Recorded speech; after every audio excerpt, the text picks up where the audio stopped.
전하려고 합니다. 함께 읽었던 말씀 가운데서 서기관 중 한 사람이 그 앞에 부분에서 이 부활 논쟁이 있었죠. 우리가 어제 아침에 들었던 말씀과 같이 그 사두개인들이 예수님께 와서 그 계대 기론법 7 형제가 있는데 형이 큰아들이 결혼을 해서 생산을 하지 못하고 아이를 낳지 못하고 죽었습니다. 그래서 계대 기론법을 율법에서 명령하시는데 아이를 낳아서 천대까지 그 축복을 이어주라고, 그때는 아이를 낳지 못했으니까 그 대가 끊겨지잖아요. 그래서 그 둘째가 이제 형수가 된 그를 이제 아내로 더 맞이해서 들어가라 이거예요. 이때 아들을 첫 번째 낳으면 이건 형님의 아들이 되는 겁니다. 그 다음에 두 번째부터는 자기 아들이 되는 거예요. 그래서 이렇게 해서 7도 생산을 하지 못하고 죽고 한 여자를 맞이했을 때 그 여자가 누구의 부활 때는 그 아내가 되겠습니까? 그런 그 코너에 물리고 궁지에 몰아넣는 질문을 했다 이거죠. 이 말씀을 주님이 해답하기를 성경도 하나님의 능력도 너희가 알지 못하느냐, 너희가 알지 못하므로 하나님을 오해했다, 이런 이야기를 하면서 풀어가시면서 그들이 감히 그 다시 묻지 못하고 완전히 그 예수를 궁지에 몰아내려고 하다가 자기들이 거기에 어리석은 자가 되어버렸다 이거죠. 그 모습을 잘 그 보고 들었던 서기관이 있었다 이거죠. 한 서기관이 이번에는 예수가 졌다라고 생각했는데 예수님이 거기에서 능히 풀어나가면서 예수를 궁지에 보내려고 했던 사두개인들이 완전히 사두개인들을 박살냈다 이거죠. 야, 예수님 정말 말씀 잘하신다. 그래서 이 서기관은 긍정적인 측면에서 이제 예수님께 물어봅니다. 무엇을 물어봅니까? 28절 말씀 보니까 서기관 중 한 사람이 그들이 변론하는 것을 듣고, 이 변론은 18절에서 27절에 대한 이미 말씀드렸던 그 변론입니다. 듣고 예수께서 잘 대답하신 줄 알고 나 묻되 모든 계명 중에 첫째가 무엇입니까? 이렇게 물어봐요. 모든 계명. 자, 율법의 계명이 얼마나 많습니까? 그 모든 계명 중에서 첫째가 무엇이냐고 물어봅니다. 예수님이 말씀하십니다. 첫째는 이것이니 이스라엘아 들으라 가하고 담대하게 말씀하고 있죠. 이스라엘아 들으라. 주 곧 우리 하나님은 유일한 주시라. 유일하신 분이라는 것은 한 분밖에 없다 이거죠.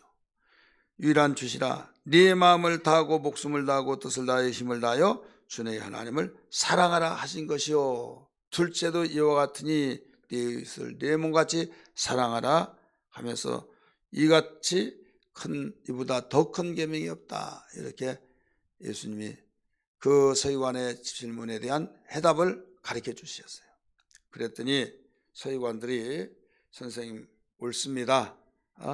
하나님은 한 분뿐이신 걸 다른 이가 없다는 것을 우리가 믿습니다 하면서 오히려 또 마음을 다하고 지혜를 다하고 힘을 다해 하나님을 사랑하는 것과 또 이웃을 자기 자신과 같이 사랑하는 것이 전체로 드리는 모든 번제물과 기타 제물보다 낫습니다. 이런 이야기를 하니까 예수님이 지혜가 있고 정말 그 기특하게 예수님과의 대화 속에서 한마음 한뜻 뛰었던 그에게 축복하시면서 그에게 하나님 나라가 가까웠다라고 말씀하시면서 그 감히 사람들이 그 소리를 듣고 묻는 자가 없더라, 이런 말씀을 가르쳐 주셨죠.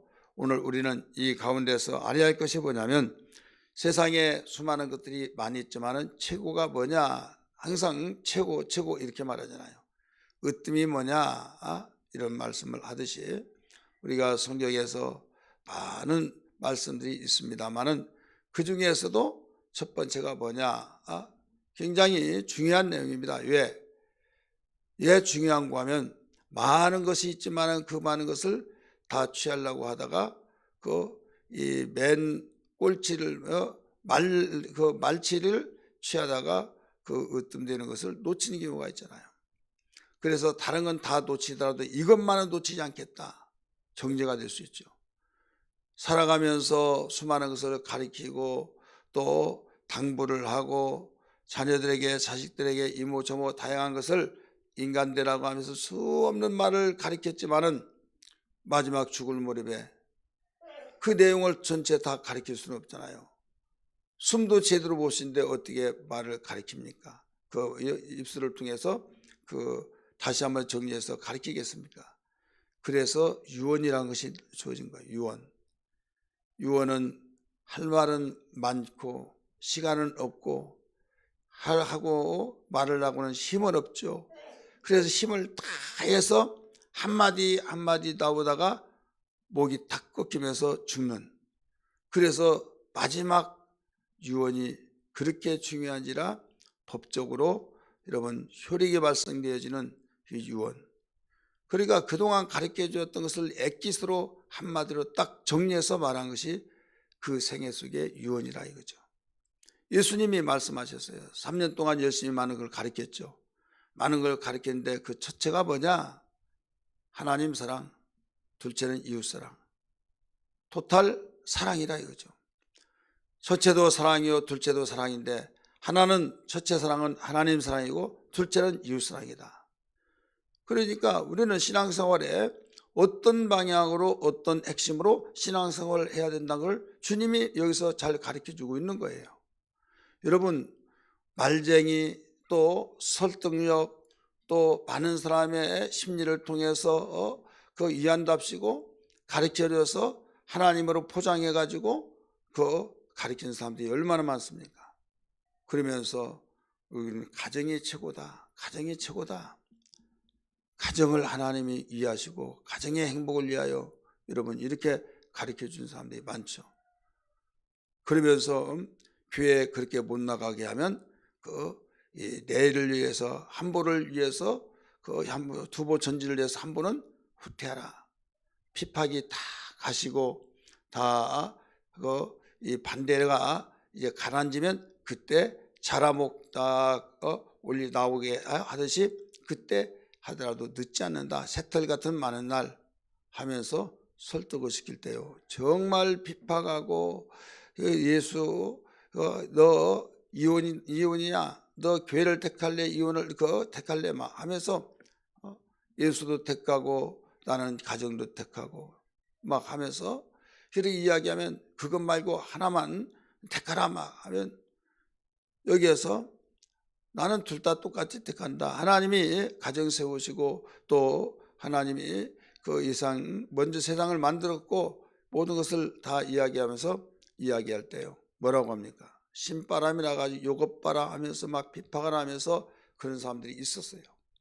지금도 어느 지역에서 어느 가정에서 일어날지 모르고 일어난다 이거죠. 그래서 상담을 하면 그러면 참 그렇다면 별 수 없죠. 잠잠할 때 나중에 신앙생활 하세요. 이렇게 상담해 준 사람은 많은 사람으로부터 지지를 받고 박수를 받고 그 말이 맞다고 이렇게 말합니다. 그런데 홍순례 목사는 그렇게 말하지 않죠. 왜? 이 고비를 넘기고 신앙생활 제대로 하려면 1순위가 뭐냐 이걸 알아야 된다. 이렇게 가르쳐 주죠. 그러니까 똑같은 목사님들 가운데서도 완전히 그게 잘못됐다고 하는 사람도 있고 맞다고 하는 사람들이 또 있고 왜 똑같이 예수 믿는데 이런 문제가 생기냐 이거죠. 첫째가 뭐고 둘째가 뭐라는 순위가 없어서 그렇다 이거죠. 순위.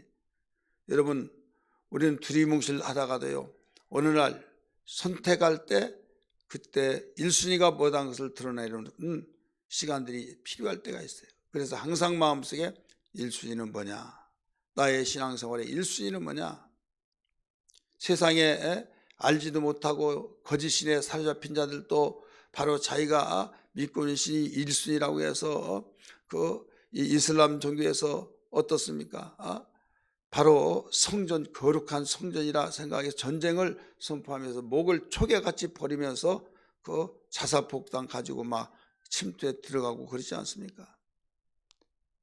잘못된 종교도 그렇게 나가는데 생명을 주신 하나님의 사랑을 믿는 우리 성도들이, 모든 믿는 자들이 1순위가 하나님이라고 한다면 핍박받을까 봐 살짝 바꿔버리고 그게 차순위로 나타나 버리면 되겠느냐 이거죠. 오늘 이걸 가르쳐 줬잖아요. 서기관이, 선생님, 모든 계명 중에서 가장 큰 계명이, 첫 번째 계명이 무슨 계명입니까? 이스라엘아 들어라 하면서 강하고 담대하게 선포하신 말씀이, 너희가 믿고 섬기는 그 하나님은 유일하신 하나님이시다.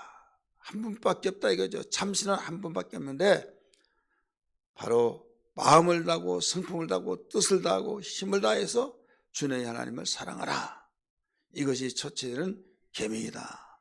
둘째도 이와 같으니 하면서, 사랑은 사랑인데 둘째는 이웃사랑이다. 이웃사랑은 하나님을 제외하고 모든 사람들, 한마디로서 수평적인 사랑이에요.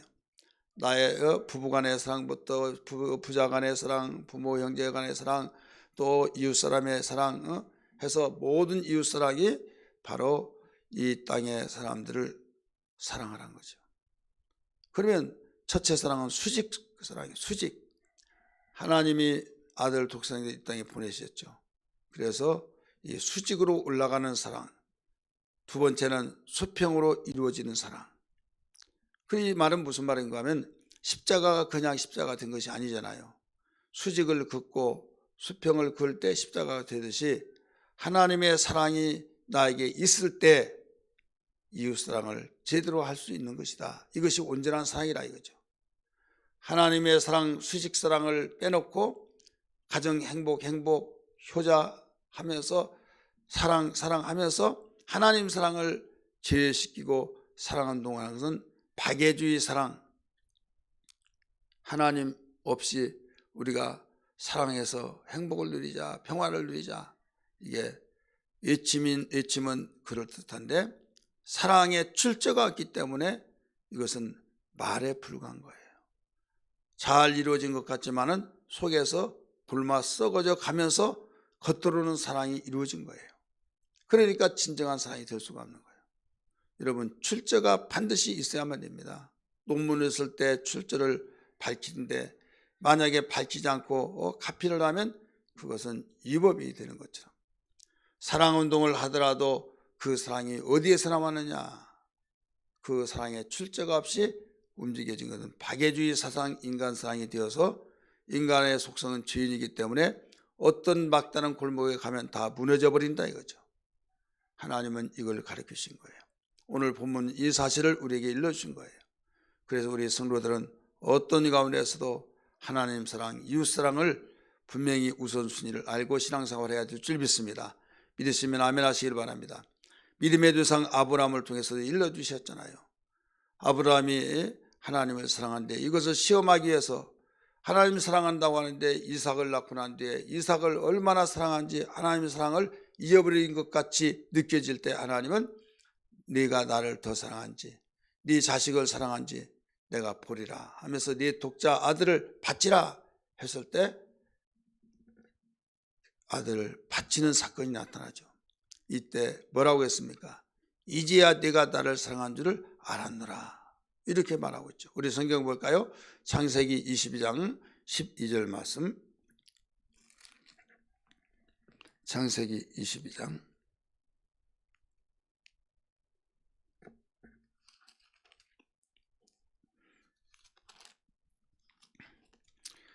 성경 말씀, 창세기 22장 12절 읽습니다. 시작. 사자가 이르되 이 아이에게 손을 대지 말라. 그에게 아무 일도 하지 마라. 네가 네 아들 네 독자까지도 내게 아끼지 아니하였으니 내가 이제야 네가 하나님을 경외한 줄을 아노라. 이제야. 전에도 경외한 걸 알았잖아요. 근데 왜 여기서 이런 말이 나옵니까? 독자 이삭을 바치라 했는데 하나님이 백살해 주신 거예요. 내가 너에게 독자를 주겠다. 그를 통해서 민족의 조상으로 네가 될 것이다. 이렇게 말을 내는데 하나를 25년 만에, 약속하신 지 25년 만에 주셨어요. 이때 얼마나 귀하게, 얼마나 정말 사랑스럽고 웃음꽃이 피면서 사람 사는 것 같고 행복하고 이제야 노년의 행복문이 열려졌다 이거죠. 그런데 청청날벼락이 떨어진 거죠. 아브라함아, 네 독자 이삭을 내게 바치라. 우리 22장 2절 말씀 보세요. 시작. 여호와께서 이르시되 네 아들 사랑하는 독자 이삭을 데리고 모리아 땅으로 가서 내가 네게 일러준 한 산 거기서 그를 번제로 드리라. 이 나오죠. 번제로. 번제는 사람을 잡아서 번제물을 잡아서 내장 끌어내고 손발을 잘라내고 장자 위에다가 태워서 드려주는 거예요. 그렇게 드리라는 거예요. 자기 부인에게 말하면 여자의 마음이 갈대 같아서 이건 안 된다고 막 그럴 것 같으니까 아무 누구에게 상의하지 않고 자기 혼자 종을 데리고 가서 이제 드리겠어. 장작을 쌓아 올려놓고 손발을 묶고 목을 치려고 칼을 댈 때 11절에서 12절에서 가르쳐주고 있는 거예요. 12절 볼까요? 11절. 여호와의 사자가 하늘로부터 그를 불러 이르되 아브라함아 아브라함아, 막 다급하게 말씀입니다. 조금만 늦으면 목이 날아가는 거예요. 아브라함아 이르되 내가 여기 있나이다 하면서 우리 10절 말씀 볼까요? 10절 시작. 손을 내밀어 칼을 잡고 그 아들을 잡으려 하니 여호와의 사자가 하면서 명령이 내리죠. 그러면서 이제야 네가 나를 경외한 줄 알았다. 이제야. 그럼 전에는 몰랐나요? 전에는 알았지만은 실제 증거로 드러났다. 증거. 말로만이 아니라 정말 내가 말로 사랑하고 마음으로 사랑했던 것을 진짜 이제 네가 나를 사랑한 줄 알았다. 경외한 줄 알았다. 그러면서 그 뒤에 그 양을 대신 준비하는 여호와 이레의 축복을 준비하시는 이레의 축복을 받고 거기에 놀라운 복의 역사들이 막 부어지기 시작합니다. 13절부터 그 19절까지 계속 나오죠.